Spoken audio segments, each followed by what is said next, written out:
a Sapphire Running Zone podcast. Hi everyone, this is Tim from the Sapphire Running Zone, and today we are joined by Ben in Derbyshire. Now this is another in our Runner Stories podcast series, and Ben has got a fascinating story to tell us. So welcome, Ben. Give us a quick introduction as to what you're all about and why you're sitting in a wheelbarrow. Hi, I'm Ben Brindley. I'm from Derbyshire, England, and I run many races with a wheelbarrow.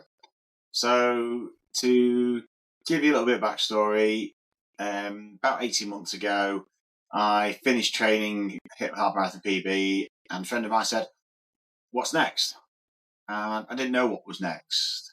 So we all get that sort of a bit of a lull after a big achievement. What are we going to do? So, joking aside, I thought, well, I've always fancied seeing how hard it would be to do a half marathon with a wheelbarrow. So, dropped an email out to 11 races and went on holiday. 2 weeks later, came back. No one replied apart from one race. And they said, yes, you can do it.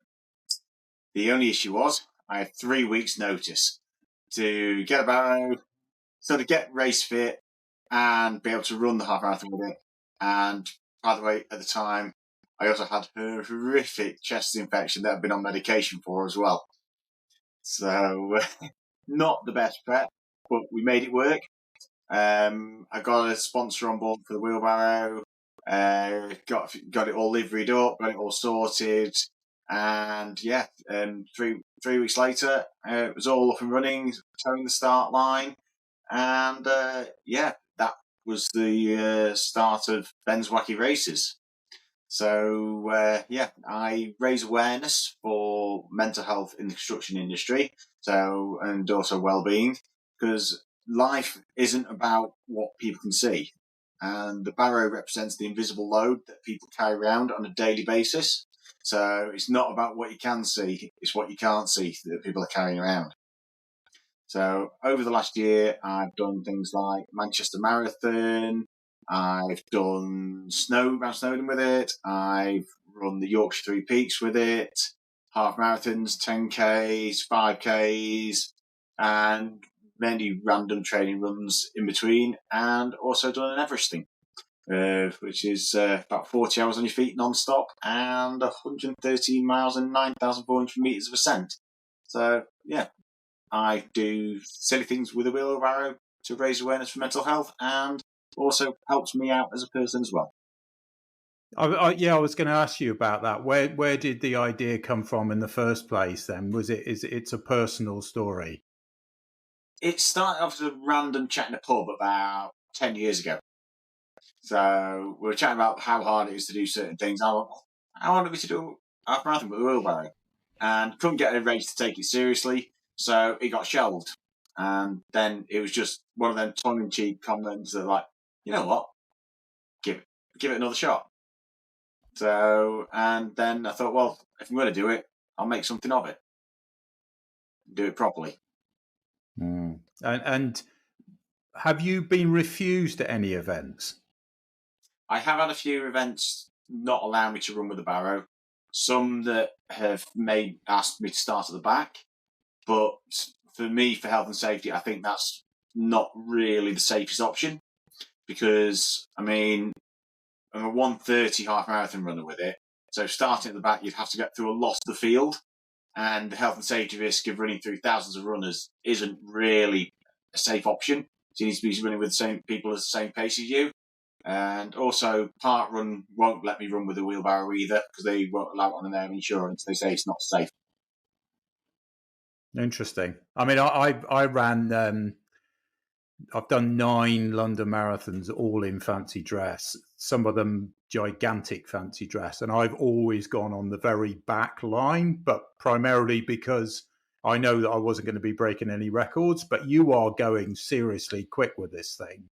How do you manage to deal with race logistics when you're going that quickly?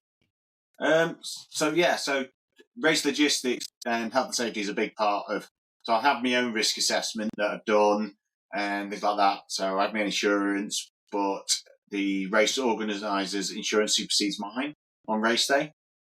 And so I have my risk assessment. So other runners have priority over me, but I always make sure I am fully aware of those around me and also make those around me fully aware of where I am. So I'll go like, Barrow coming to your left, Barrow going to your right, because I've tried ringing a bell. Nobody pays attention to me. So ask you if you say to people, Barrow to your left, they're like, what? Huh? And then you pay attention to that. So, yeah, and what about actually getting it there? I presume it's not overly heavy, presumably, is it? I mean, what weight are we talking about? This one here, which is for this year, from the new sponsor, this one weighs 12 kilo. Okay. So I've taken Barrows on the train on the way back from runs. I've got a roof rack mount, so I've got a classic Volvo estate, and I actually strap it to the roof rack, and you drive down with it facing upwards, literally like someone's pushing a barrow on the roof rack. So going down the motorway with a giant wheelbarrow on your roof. It's good awareness. Definitely gets a few looks. And how many of the events that you run with it are organised half and full marathons, or how many are solo events? So actual events where I've done as races, not training runs, all bar 2 have been organised races and events. So the other 2 that have been solo organised events, I did as a training event. I did the 4x4x48 challenge, the David Goggins challenge. So I did that, but I did my own spin on it. I did an extra one. So I thought, well, it's one of those ones. 48 hours, you do your last one, you've still got like a few hours left in 48 hours. You might as well go out at the end of the 48 and do it again, do it properly. So you might as well go out and do it in extra time. So, and how much training are you actually doing without it, or is all the training you're doing with the barrow? So at the moment, I'm recovering from back injury from work. So at the moment, it's mainly without, just starting back on with it just to let me back recover. But when last year, for example, on high training, I was training about 60% with and 40% without on my runs. So It was a lot of conditioning, basically. So you do a lot of work in the gym, or a lot of back strengthening work? To be honest, I really don't do much gym work, to be honest. I should do really, but I'm a joiner, so it's very manual work. So there's a lot of lifting, a lot of moving, and stuff like that. So my job itself actually conditions myself pretty well to it. And what sort of response do you get when you're in events, both from competitors and from the crowd? Because clearly mental health is something that impacts on so many people, and I'm sure there's a lot of support from all sides, presumably. Yeah. So the crowds always are amazing with it. I mean, people are just generally like, "What's going on?" Runners in general, say 95% plus, are really, really supportive. I mean, I've been in a half marathon, for example, Manchester half. I mean, I was pushing for a sub 1:30, and it was a really hot day. I was overheating horrifically. I stopped taking nutrition on because I just literally didn't want to slow down. And I had runners literally getting their drink and then getting more water from the water stops and pouring it over me to make sure I could keep going. So the running community really do get around to support you. You get a couple of people who don't like being overtaken by it. Well, that is a minority. Yeah, I can imagine if you're pushing for a seriously good time and you get overtaken by a guy with a wheelbarrow, that doesn't always go down particularly well with everybody. Yeah, but at the end of the day, times are relative to the person. Comparisons all joy. Don't get sort of mixed up with what you think other people are doing. Just enjoy what you do. Yeah, definitely. Is it all about awareness, or is it all about fundraising? What's the split? So fundraising and awareness are probably about 50-50 split, I would say. So to date, so far, over the last 18 months, I've raised over £6,000 for the Lighthouse construction charity. And also awareness has been a big part of it as well. So obviously telling my story, letting people know what I'm doing it, why I'm doing it as well. So people actually have a real understanding of the issues within the industry. Because for me, for example, been nearly 6 years ago now, I nearly took my own life because of the stress of the industry. So for me, this is not just about sort of like, oh yeah, I like this charity. No, this is actually a really personal story to me. So being able to let people know that they're not on their own, people have been through it, and people can do things if they put their mind to it afterwards, and really sort of bring their life back into full circle. I think it's a really important thing to tell people. Yeah, definitely. Tell us a bit more about the charity. So the Lighthouse Construction Charity, the UK-based charity, and they basically go out to represent the construction industry. So people within the industry, so struggling with financial struggles, well-being, mental health, struggles in relationships, they'll actually go and help them. So they have a helpline, they have support networks, things like that. And in the construction industry, you are 4 times more likely to take your own life than any other industry in the UK. And Wow. it's a serious problem. Approximately 7,000 people in the last 10 years in construction have taken their own lives. Gosh, wow. And presumably, some of the big boys in the industry are helping to fund the charity, are they? Yeah, so the Lighthouse have numerous sponsors from like hire companies, tool companies, actual people construction companies who employ staff as well. And then that sponsorship then helps pay for people to go down to the construction sites, do talks on mental health, let people know firsthand on site what support is available to them. So, because a lot of people, it can be quite a bravado-based industry at times. So, actually being able to break that stigma and discuss it openly, it's a really good way of breaking them barriers down and getting people the support that they need. I'm really interested in how you go about the fundraising, because we've had quite a lot of people on these podcasts talking about how they raise money if they're running a specific event like the London Marathon, how they set up their Just Giving page and do raffles or auctions or push it on social media. You presumably, because you're doing multiple events, you presumably come into a bit of donor fatigue at times, do you? Because you're not just fundraising for one event, are you? You're doing it for multiple. Yeah. So what I do is, so I have a QR code on the side of the barrow. It's on permanent visibility. I have my Instagram feed as well, which is Brindley Runner. And then what I tend to do is around larger events, I'll mark, I don't push please donate, because that sometimes gets people's backs up.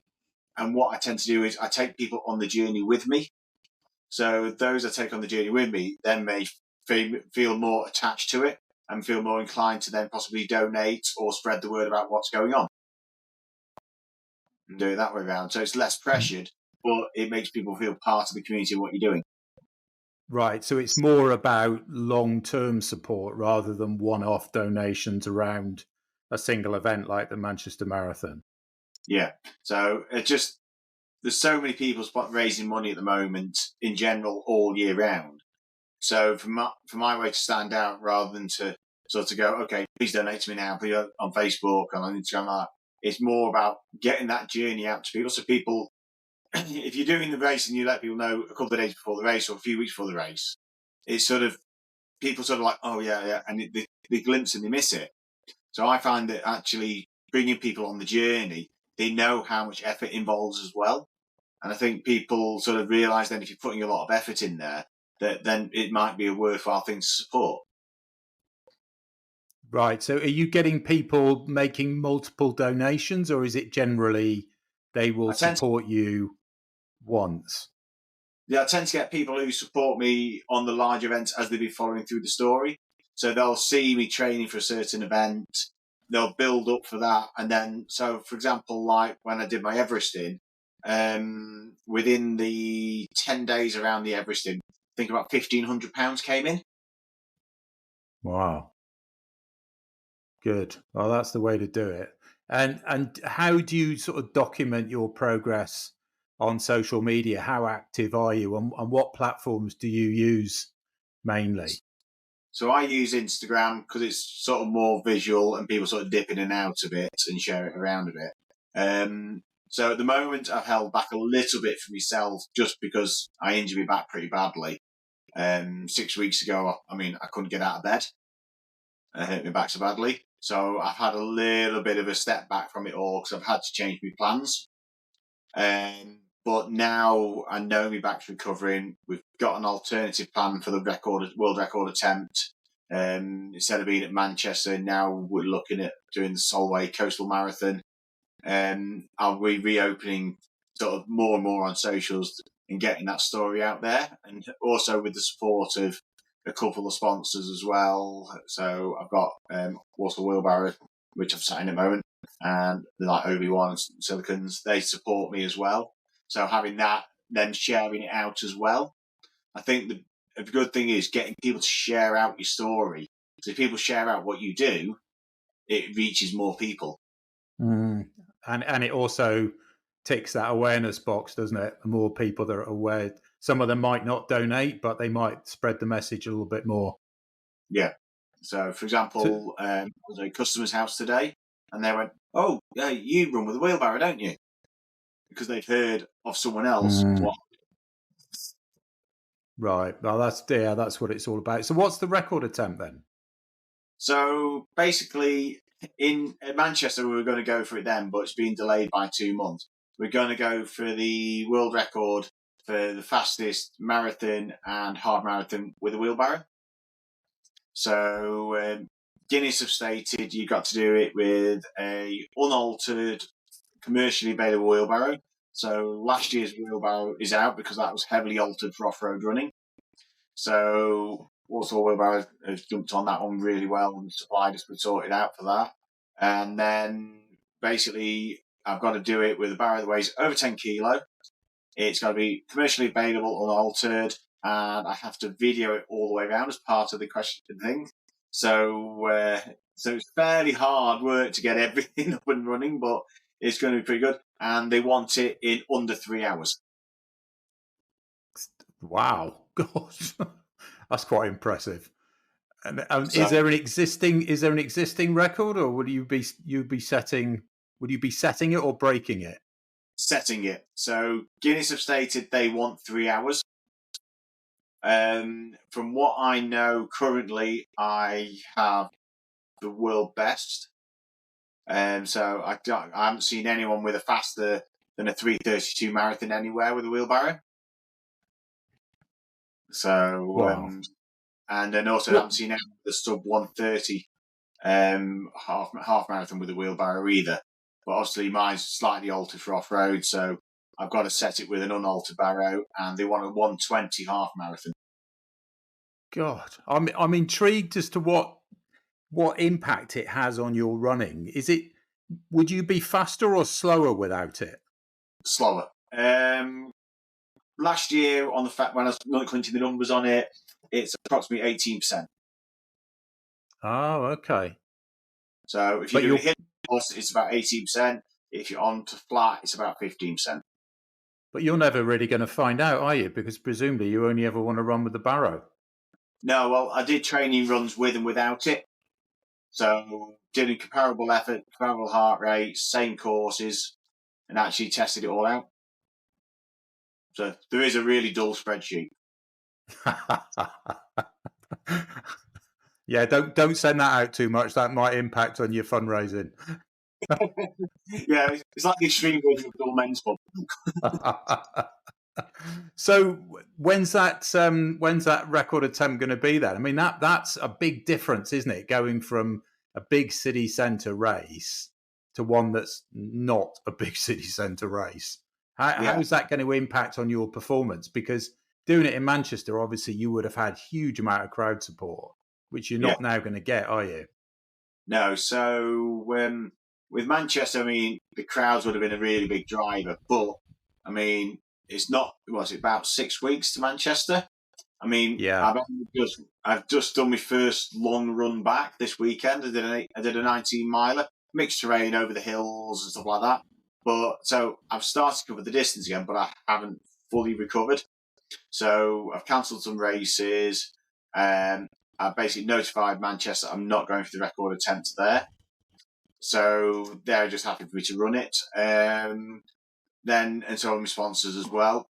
So the whole. So you're still gonna do the race? Yeah, I'm just going to do it for giggles. Okay. So What sort of time? Bit of showmanship, get people knowing what's going on. So 'cause if you can get people sort of charged about it, get people seeing what's going on, even if obviously it's been diverted by 2 months, it's still awareness of what you're doing, your fundraising and everything. Even just going out like that gains awareness. Yeah, absolutely. With It's the still race that you're, seeing your charity work. yeah, definitely. And with the new marathon where you're going to try and break the record, how many people are doing that one then? Is that a few hundred? Yeah, it's a few hundred. So yeah, it's a massive difference, massively smaller field.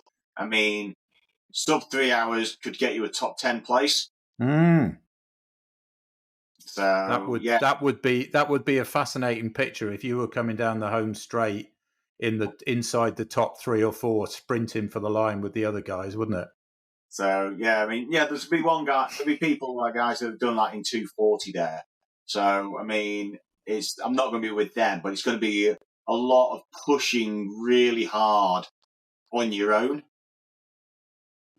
So you're going to be running fair enough to probably 90% effort on your own for 3 hours. Yeah, that is going to make a difference. But given how quickly you're doing these things, I don't think it will be a major issue for you because you're obviously very focused and very determined with what you're doing. It might be that in Manchester next year you come back and smash the record, take a few minutes off it potentially. So yeah, I mean, it's one of those ones. I mean, with Solway, it's a lovely area as well. So it's the area of natural beauty as well. So you've got that as well. So it's a scenic area as well. So that's quite good. And being a smaller race, hopefully should be able to get the marshals involved with throwing water over me to keep it cool because it's a couple of months later as well, so it'll be warmer. Have you ever carried anything in it? I mean, have you ever carried supplies for the race like gels or anything? Yeah, so in the previous one, I had for like Manchester Marathon, I had 3 bottle holders in there, and also did have a little Tupperware tub mounted in it, which held in the winter. It actually held the battery pack for my lighting circuit on there because I had lights around it to give me a halo ring of lights. So you basically had no shadows when you're running with a head torch. So you could run and stuff like that and still be seen and still be visible. So how are you being? Have you got someone who runs with you that takes video or photographs or anything? To be honest, people take when I'm out running, people will take stuff with me and take videos with me. And then obviously a lot of the training runs you're doing solo anyway. So because you got to fit it in around life, family, work, things like that. And it's like everybody knows when they're training for sort of their own marathon fundraising and things like that, or 10K fundraising. A lot of training hours are on your own. So trying to get footage in between, trying to think about it, there's a lot of literally going, right, I'm going this way. I know there's a nice tree-lined road, or there's going to be a big water area, or something like that. I mean, on the Yorkshire Three Peaks, Andy was taking videos of me scrambling up rock faces and stuff like that. Gosh, wow. And what's the next thing once you've done this? Then you've got a defined fundraising target up until the world record attempt? Have you always the target for the whole of 2025, and then you're going to set some more goals for next year? So at the moment, basically at the time, I sort of like to raise a couple of £1,000 for it, and obviously that's completely out of the water now, completely disappeared. So now it's sort of anything is a bonus, if you know what I mean. So it's just doing what can be done. But next year, I don't want to fatigue people too much with it. And also, I want a bit of my own life back as well. So next year, I'm going to probably have a year where I do a bit of running for me, just also recharge myself, because it's a lot of pressure raising when you're doing things like this. People don't realise that, oh yeah, we'll go and do a marathon or do a half marathon and raise some money for charity, but there's a lot of pressure you set upon yourself, and sometimes have a break from that to actually to be kind to yourself as well. Yeah, so potentially a break in 26 and then recharge, refresh, ready for some more action in 27. Yeah, so I might learn a new skill. Because I can't really swim, so in 26 I might have a go at learning to swim, for example. Well, that's an interesting thought, isn't it? Taking that with you. Well, no, I do fancy having a go at triathlon at some point. Well, yeah, that would be very interesting. Yeah, I think. It's clearly. I probably spent 4 or 5 years where my only events were fundraising events in fancy dress, and I have to say I did find it incredibly strange then just wearing normal running gear again in a race, because it's a totally different world, isn't it, when you're doing something like this? Yeah, it almost becomes identity. It does. So what's been the best parts of it, and what's been the most challenging?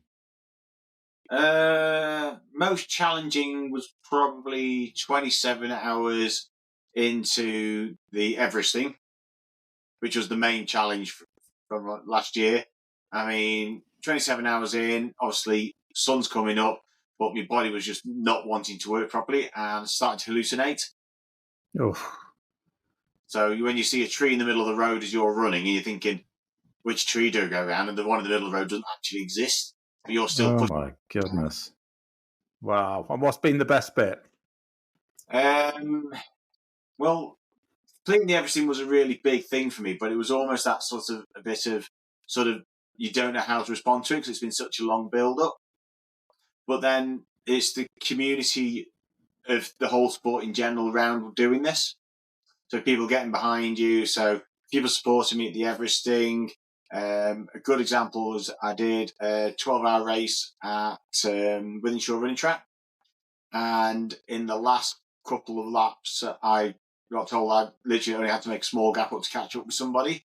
So I literally just went hell for leather, small group of people supporting at the end of 12 hours of running in the middle of summer's heat, and everyone's screaming at you, running as hard as you can around a running track to try and make up a couple of places if you can. And it literally crossed the line like nearly ready to literally collapse because you've run so hard, but I managed to finish 7th overall. Amazing. Yeah, that's really good. I think you've done an amazing job. What would be your advice to someone who was thinking about either fancy dress running or pulling or pushing something that and fundraising for charity off the back of it? What would be a couple of sentences of inspiration? Be honest about who you are, so people follow you, not the cause.